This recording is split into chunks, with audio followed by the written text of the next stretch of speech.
The next speaker is coming up. We have Will Campbell from UWA to talk about MAGE.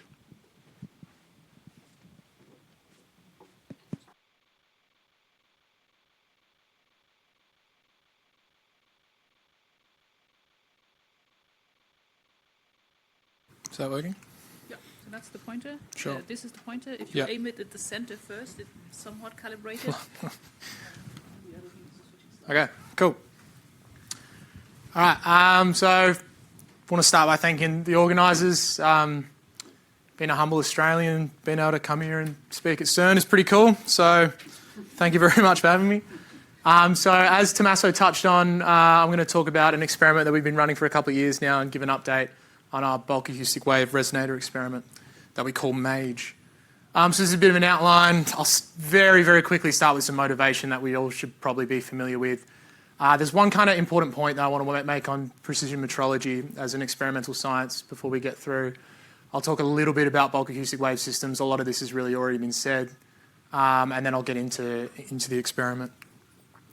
Okay, so high frequency gravity waves. The cool and exciting thing about them, as we all know, is that really for a lot of these sources, there's no known astrophysical processes that can create sources of these frequencies, which means any kind of detection event points to new and exciting physics, which is, you know, while at first glance can seem kind of strange, is a really exciting motivation for this work. So this is a link to the white paper. I usually give these slides at other talks, so this is probably not very important to you guys, but obviously these are some of the sources that we can have, and that we can kind of characterize these sources into coherent frequencies. Oh, is this going to work? Yeah, coherent sources and then stochastic sources that'll create a sort of stochastic background. Now, precision metrology. This is kind of the forte of our work at UWA, and it's kind of the foundations of our lab. And there's a really nice symbiosis between precision metrology being the science of precise measurement and physics at low energies. And thanks to this, we're in a really advantageous position to do lots of sort of different searches for new physics, stuff like dark matter, quantum gravity, and high-frequency gravity waves. We're really well poised and have all the tools to be able to do this kind of work. So there's heaps of exciting things that we can do with this science, and I think it's an important point to think about when we're thinking about all the things that we can test. So these are kind of the tools at our disposal as metrologists. We have many photonic systems like microwave cavities that are great for dark matter. We have atomic systems like masers. But the one system that I mostly work on and that I'll talk about today is these bulk acoustic wave resonators, which are acoustic systems. So again, a lot of this has already been said thanks to a wonderful talk by Tommaso, but I'll quickly hammer some of these ideas home. So bulk acoustic wave resonators can really be thought of as the acoustic analog to a Fabry-Perot cavity. Whereas instead of you have two N mirrors and a photonic mode in between them, you now have these boundary conditions applied by a crystal medium and these phonon excitations confined inside the crystal. So it's a well-established technology. They've been around for a long time in various engineering applications, which is very useful. They're gram scale, so in terms of acoustic resonator systems, they're quite large, and this can be important for many experiments such as gravitational waves because you have quite large mode masses in these systems, which can be useful.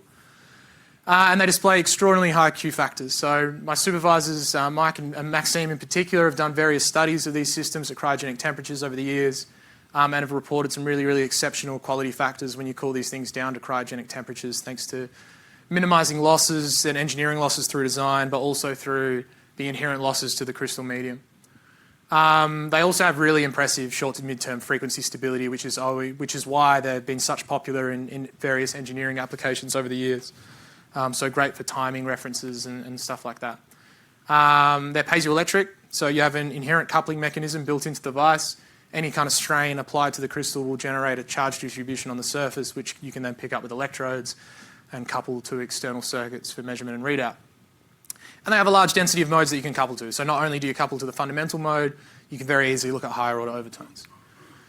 And we're still studying these crystals in our lab at cryogenic temperatures and still learning more things about them, studying nonlinearities, different effects, and these studies are kind of ongoing. Okay, so onto gravity waves. In 2014, as Tommaso said, Mike and Maxime had this idea of what happens when we couple one of these crystals to a DC squid amplifier. It basically becomes a very, very sensitive strain antenna. much like a revival, if you will, of the old kind of Weber bars. So this is kind of what it looks like schematically. If you don't know what a squid is, unfortunately I don't have a lot of time to discuss it, but you can think of it as a very, very good low noise linear amplifier when it's biased properly. It's based on superconducting technology, so it sits on your cryostat right next to the quartz crystal, and it works really well as a great charge amplifier with a low input impedance, which is useful. So we have this quartz resonator. The idea as a strain antenna is, any kind of external strain field excites acoustic modes in the crystal. You then get charge on the electrodes, you amplify that charge out, and you read it out and you transiently sample it. This is what a squid looks like here. This is a quartz crystal inside a shielding cavity, and then you can kind of mount it to a cryostat. And this was the proposal paper, the 2014 PRD. And the idea of this kind of experiment is these would be our main targets of high-frequency gravity waves. So in terms of sources, we'd mostly be looking at primordial black hole mergers, but we've talked about black hole super radiance, which we can look for, and more exotic processes like an axion decaying into gravitons and stuff like that. But I'm not a theorist, so don't worry about that. Now, this is the sensitivity equation that you get for the spectral strain sensitivity that Tommaso put up. It's the same equation. You relate the thermal noise of the resonator to the input, and you get a spectral strain sensitivity. So I just wanted to quickly talk about some of the main experimental parameters in this equation that we deal with, and they're important. So the first one is the mode temperature, of course. So you lower your mode temperature, you're more sensitive you reduce your thermal noise, your vibrational thermal noise, and you can become more sensitive. So this is why we put it in a cryogenic system to start off with. And if we could prove our cryogenics by going to dilution temperatures like millikelvin, we'll get better sensitivity. The quality factor, very, very important. Like I said before, these devices were kind of blessed with really nice quality factors, but of course, this changes from mode to mode. There's all sorts of engineering losses that need to be taken into account, so this is an important parameter for us. And then the gravitational coupling, which, again, as Tommaso said, in the original 2014 PRD, there was a slight error there that thankfully we've been made aware of and has been corrected. And you can see this is where that coupling kind of comes from. So again, it's really good for low order overtone, for low order modes. So for the fundamental modes, your coupling is really good, and it starts to degrade as you go to higher overtone modes. But it should be kept in mind that there is a very big trade-off between this gravitational coupling and the Q factor. So higher order overtone modes don't necessarily give you your worst sensitivity to gravitational waves, because this Q factor can be very different depending on mode to mode, crystal to crystal, etc., etc. And this is the kind of rescaled sensitivity plot that we get, and we put in this erratum to the original PRD paper. So you can see for low order overtones for the crystals that we have, if we can get them working at millikelvin, we get really nice sensitivities, and it starts to scale away. Another important thing about that plot, which was also brought up, is where we get the multimode from, right? So your Q is so high, your line width is quite narrow. Our kind of approach is to effectively sample the gravitational spectrum across a large range of frequencies, making use of the many, many overtone modes in the system. Okay, so this experiment was eventually set up, and this is how it looked. We had a single quartz bore inside a dedicated copper enclosure in its own vacuum. Mostly this copper enclosure thermalizes it to the plate of the cryostat, so it behaves thermally and nicely, and various layers of vacuum and niobium shielding to protect it from any stray fields that might interfere with the crystal as a sort of background rejection scheme. And we use these lock-in amplifiers, so basically we can use down conversion and monitor two different modes very closely using these big two very, very old Stanford Research Systems amplifier lock-in boxes. So we had two of those stacked on top of each other, and each one allows us to monitor one mode at the same time, and then we sampled that signal. And we ran this for a very, very long time, 153 days, and we looked at these two modes, and they were both, one was 4.9 megahertz, the other was 5.5. So these are third order modes in the quartz crystal. And we saw two events. As Tommaso said, and this is the paper that I frequently get bullied for thanks to a dubious press release in Australia that said I'm making the claim that I've detected high frequency gravity waves. If you read that paper, I make no such claims, so please don't bully me about it. But in the paper, we discuss various other potential sources that these events could be. And the leading theory at the moment is cosmic particles or muons come in and collide into the detector and create these sorts of events. The really interesting thing and the really cool part is that we do have a sensitive detector that is sensitive to excitations in the quartz crystal. Thanks to this shielding, you block out a lot of things. And this is the time scale here. You can see this kind of decay of the order of seconds suggests a Q of 10 to the 7, 10 to the 8, right? So really it can only be crystal excitations that see these events. And also the significance of them being, there was only 2 events in 153 days when we were sampling at 100 hertz. So these are really statistically significant. And even if they are just muons, there's a lot of interesting things that can be said about really, really rare cosmic events as well. So a very cool result. But then we have to ask some more questions as to what do we do next, right? So naturally we want to know the origin of these signals and then figure out better ways to kind of discriminate against these sort of cosmic ray events, if they are cosmic ray events, and actual gravitational wave signals in our detectors. So the first thing we thought is, all right, well, now we actually need a really catchy acronym for the experiment because we can't be serious physicists unless we have one of those. So we call it the Multimode Acoustic Gravitational Wave Experiment. And we also need a cool logo, so we have one of those as well now. So we're real big players at the moment. But the general idea is that we have 2 crystals now, identical systems, coupled to 2 independent squids. So this allows us to do, we also have plans to have a muon and cosmic particle veto detector that we're working on. But right now, these 2 things exist, and we're working on this at the moment, which allows us to do a lot of really cool background rejection strategies, right? Because you can do coincident analysis. The idea is that a gravitational wave signal should couple to both of these detectors at the same time. They're relatively small. You can have them co-located in the same cryostat. And cosmic muon particle events may, if they're coming straight down on the perfect angle, so if you have them like next to each other on the XY plane, it's pretty hard for a cosmic particle to get all the way through the Earth and across in both detectors at the same time, but it's possible, hence we want a muon detector. But basically, some of the possibilities that we discussed in that original paper as to the source of these events can now be ruled out, such as internal stress relaxations of the crystal. We have no real reason to expect that both of these crystals should undergo a stress event at the same time, or internal radioactive processes. And then with the cosmic ray muon veto as well, you can kind of rule out a lot of those events. There's other hardware upgrades as well, such as an FPGA system that I'll talk about in a second, that allows us to basically monitor a lot more modes at once than just 2. So this is kind of the new hardware. We've upgraded to an FPGA system, a really, really fancy digitizer. It has a staggering amount of onboard memory, and I've written some code for it. And basically what this allows us to do is have 32 lock-in amplifiers all working at the same time across 2 different inputs. So what that boils down to is we can now measure 16 overtone modes in each crystal at the same time. So we're getting much better at sampling a much higher frequency space than just looking at 2 modes in the one system. And it comes with other nice features as well that I won't really talk about, nice timing requirements and stuff like this. So we have a new paper that got published in Scientific Reports on the MAGE system, as we're now calling it. So when we refer to MAGE, we mean this new system with 2 detectors. We've got some experimental strain sensitivity that I've calculated and some projected strain sensitivity if we can get it working at 20 millik, which is really a hardware challenge at the moment, but it should be, we're working on it. It's not entirely impossible. And we have some new data, which is really cool. So we've run the system. This is where I throw the big preliminary sticker on the top. I was honestly working on this last week, so very preliminary stuff, but we have about a month of new data from August of this year where we looked at 8 acoustic modes in each system. And we also implemented a filtering strategy to find more kind of lower energy events closer to the thermal temperature of the device. It's very similar to, it's an infant version of like what LIGO do, where you can do some template filtering. We know the kind of shape of what our signal should look like because of the quartz ring down. So we can kind of create a template that looks like that and cross-correlate through your data and try and find SNR events that correspond to these energy impulses of the quartz. And we still see some excitations, maybe not as strong as the ones that we first reported, but you can kind of see this is how the filtering algorithms work. There's clearly some kind of coherent ring down here, and this green trace is the SNR provided by the filter, so this pops up as a 4 SNR click and we find it.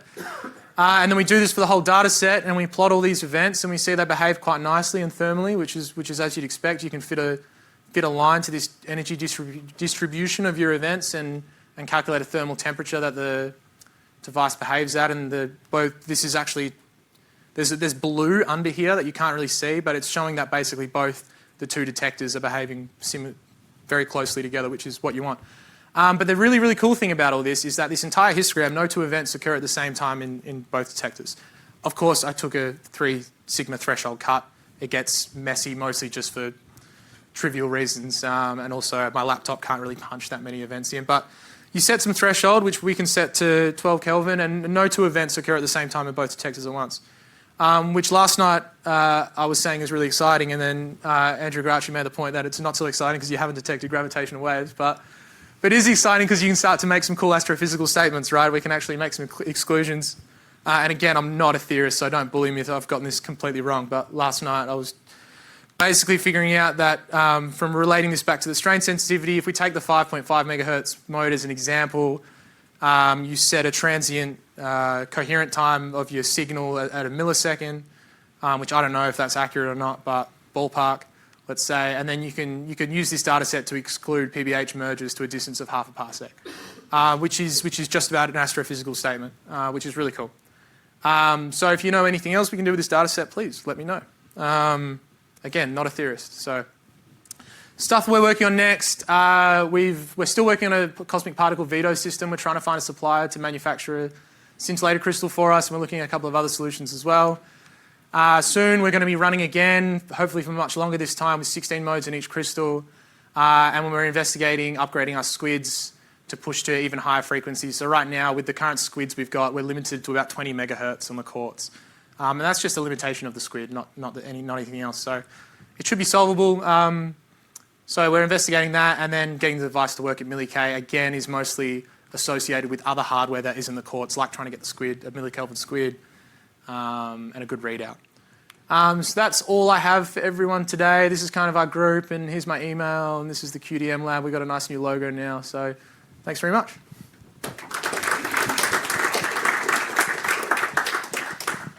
Okay, yes.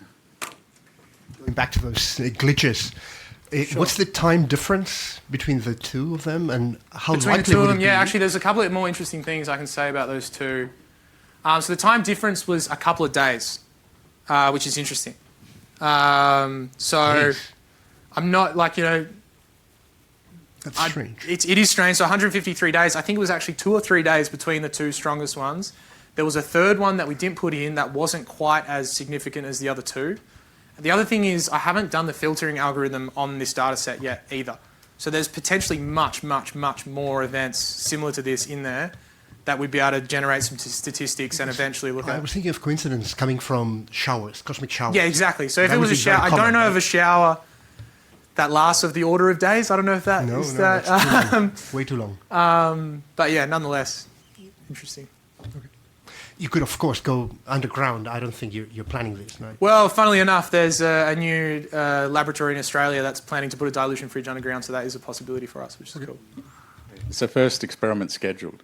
Yeah. Yeah, we're on the waiting list for that. So nice talk. So I have a question about the niobium shield that you have Yeah, here. So yeah, sure. do you have to worry about the opening in the shield to get the squid readout out? And are you worried about noise getting in somehow? Yeah, this is a question I had. So that little tiny shield for the squid is niobium as well. So it should be, if you're looking, when you draw a diagram of it, it should nearly can be completely superconducting on all sides. That little port opening, the squid slides in here, that's in a dedicated niobium enclosure that is also snug and in contact with the rest of the cavity. So short answer, no, I don't think it's a problem, but I haven't looked at this super closely. But. Yes? Yeah. Hi, thanks for a nice talk. So about your cosmic particle detectors, so superconducting circuits are pretty good cosmic particle detectors. Yes. So you already have a squid. I guess, that makes the people building quantum computers very sad, but maybe it should make you happy.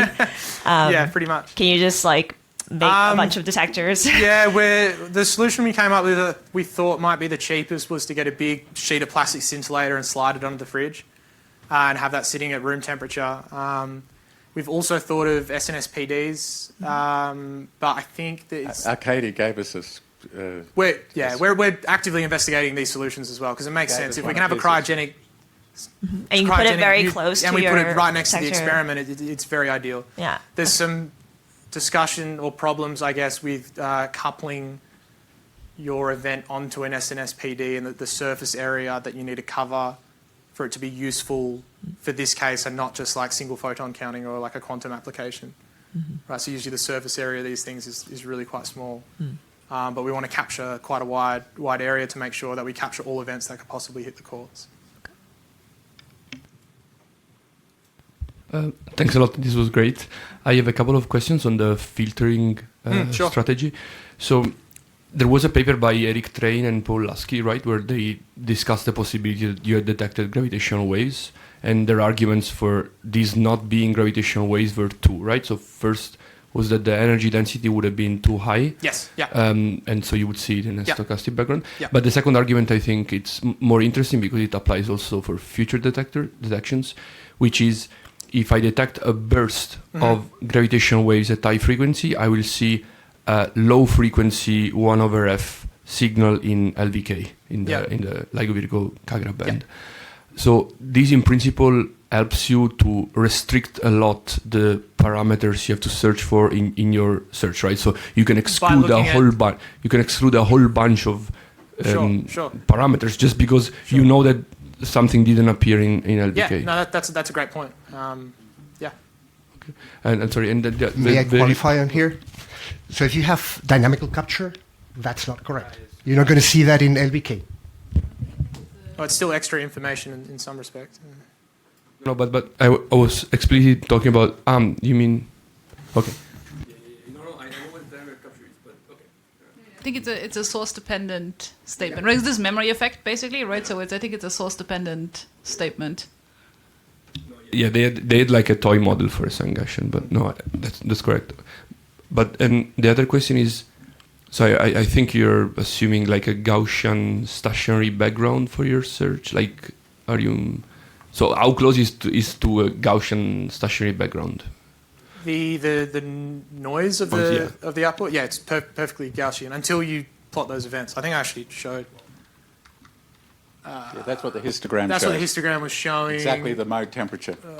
Okay, These great there's news. this red histogram, right? Okay. And it's a little bit hard to see, Well, but the one at the end. yeah, is there's. better. Okay. That's what we used to do with the bar as well. This one? So that straight line is Gaussian. It means that you can take whatever LVK is doing and just bring all the technology to this, right? It's the same. But, well, from the data analysis side, I mean. Yeah. He's asking about making injections into your noise I and see. seeing whether you can do recover that. the signal. Yeah. To test your filtering algorithm, right? Yeah. No, that's easily done. Yeah. There's Nice talk. I think I would encourage maybe not ruling out high frequency gravitational waves from memory. So like I think you could do one agnostic search and one non-agnostic search. That would be my recommendation. But just in case we're wrong about memory, because it could be that nonlinear memory has more bells and whistles to what we know right now.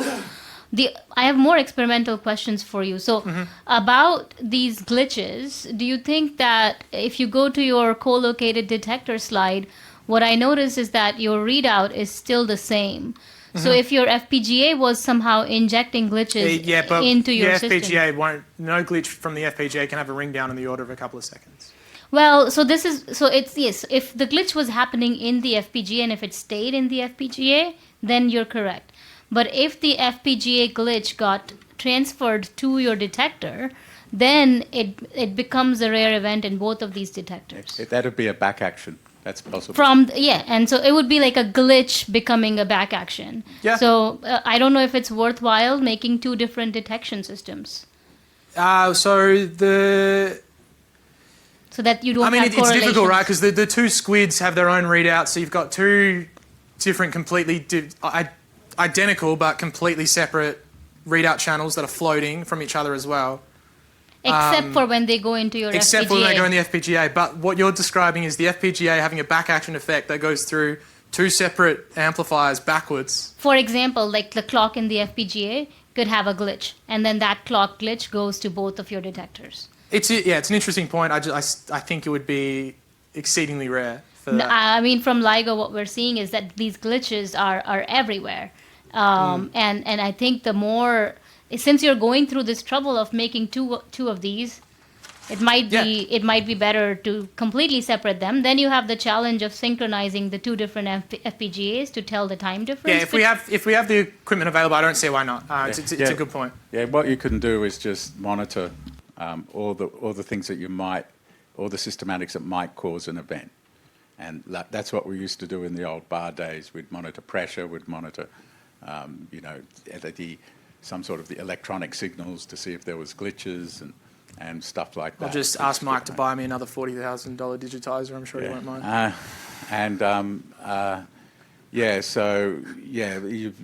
We haven't got to the point where we're doing everything properly yet. Yeah. What is your sampling frequency, and how much is, like, how many terabytes of data are you recording? A lot. It's a lot for me as a PhD student with a laptop to try and compute, but if anyone's worked on big experiments, it's probably not that much. But we're sampling at 100 hertz, which isn't crazy, but I'll get something like close to a couple of terabytes a day, I think. So are you downsampling? Because your resonators so when you mix are down, megahertz. you downsample. So the FPGA samples at like 500 megahertz. You mix down to 16 different frequency locations, you decimate, you downsample, you do a lot. You still end up with quite a significant amount of data that, hopefully I'd like to get to the point where this filtering algorithm is rock solid so we can start chopping off and decimating even more data, which is what you would do in a big experiment, right? But right now we're keeping everything and doing all this in post. Yes. So you seem to have an answer or an idea for every single problem that you've encountered. So what do you think is the fundamental limitation? Right now, the squids. Well, even moving forward, right? The fundamental limitation will be cooling down the quartz system. You're not going to get better than 10 to the minus 22 in terms of strain sensitivity, unless you can design. We're investigating new materials, as Tommaso said. Lithium niobate could be interesting, but we've just about, I think, maybe Michael Maxine might disagree, hit a limitation on the Q factor of the quartz. 10 to the 10 is incredible, and due to two-level systems and impurities in quartz itself, I think that is probably as good as you can get. Yeah, I've got my ideas that with Tommaso and others, if they're interested, we want to optimize the system. So so if we can increase the radius of curvature and make our own bore, then we can use the fundamental mode, which has more mass and higher sensitivity. Then if we bring in as Tommaso pointed out, if we don't have it flat and we bring in the other part, then what you've basically got is almost a bar where you're measuring all through the system, where the old bars just measured the end. But here we've got a system that's now measuring the whole thing from both end all the way through, which you integrate over. That's a much stronger coupling that's been done before in a resonant detector. Yeah. So I think the ideal thing would be like this mechanical Fabry-Perot thing with the two sides with our electrodes and made to the frequency where we can optimize our chance of larger effective mass is probably where we can see lots of improvement. I think there's a lot of optimization. This is the start. We can start doing specialized now. Again, like Tommaso said, these crystals are the way they are because of engineering applications. So there's no reason to say that we can't optimize and get one manufactured. Yeah, it's just a matter of money, so hopefully we get that. We're going to be working on grants. Some crystals might be better than others, right? Exactly right, which is what we're starting to look at now. Yep. Sapphire or something. Yep. Sapphire is good, but it's not piezoelectric. We have to use strain dependence and permittivity. We have in the past excited whispering gallery modes in sapphire bars, and they modulate and give signals. But that's parametric interaction, not piezoelectric. Yeah. Thanks for the talk. Have you characterized the back action of the squid on the mechanical system? Yeah. And if yes, can you operate in a feedback cooling mode to gain some sensitivity? It's a great question. In the original 2014 paper, the back action noise of the squid was characterized, and it was found to be I don't know what the word is, minimal, I guess. Yeah, we only see thermal noise. Yeah, you're limited by the thermal noise of the device, so your squid back action noise doesn't actually limit you. It might at millikelvin. Feedback cooling is something that we can't do with this setup now, but we want to investigate. There was a proposal paper on how you could do it by coupling the resonator to a transmon. There's ideas in place, but there's multiple reasons you'd want to do this. First of all, increasing the bandwidth as well, which would be really cool. But yeah, very, very interesting thing for me personally would be to look at feedback cooling of a system like this. Yeah, the next first is to get to the standard quantum limit and then surpass it, just like anything. Yeah. There was a question here first. Yeah. Will you look at stochastic background noise, or is the sensitivity too low for that? So the sensitivity is definitely too low in just about any system to look at high frequency stochastic background, which is unfortunate. But what you could do is, if you had two of these devices, unfortunately, the modes in them are not quite identical. So for these two crystals we have here, the third order mode, they're separated by about 5 hertz, which doesn't seem like a lot at 5 megahertz, but the Q factors are so high that these Lorentzians don't overlap. If they did, but you do active cooling, and we've got some other ideas on how to tune them by applying external DC fields. You can kind of stretch the crystal and squeeze it with just a DC electric field, so you change the boundary conditions, you tune the frequency. It's neat, we have a paper on it, it's cool. You don't get a lot of tuning, but you get a bit. And if you could get two of these crystals to overlap in frequency, then you could do cross-correlation stuff, which is another exciting possibility. Yeah, would there be the possibility also to combine this with an optical cavity, let's say, and read it out optically? In what way would you want to? No, that's been looked at with our colleagues next door that work with LIGO. We've given them some samples. Yeah, they're putting optical. They're reading them out optically.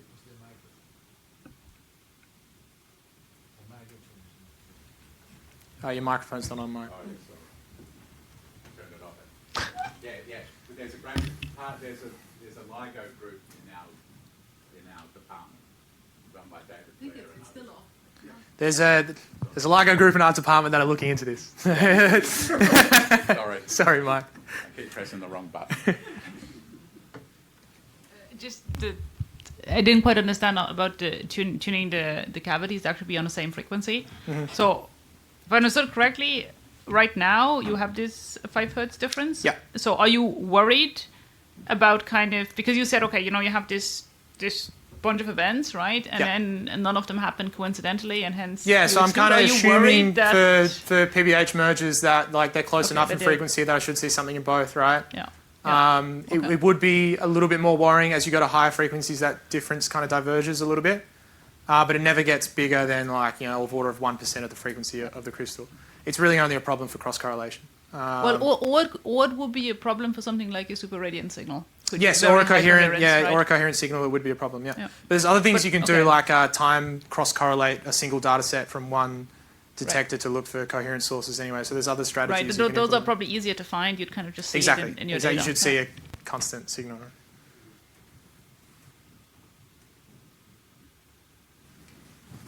Have we run out of questions? Okay, that's good. And thanks, Will, for a great talk and being a great student.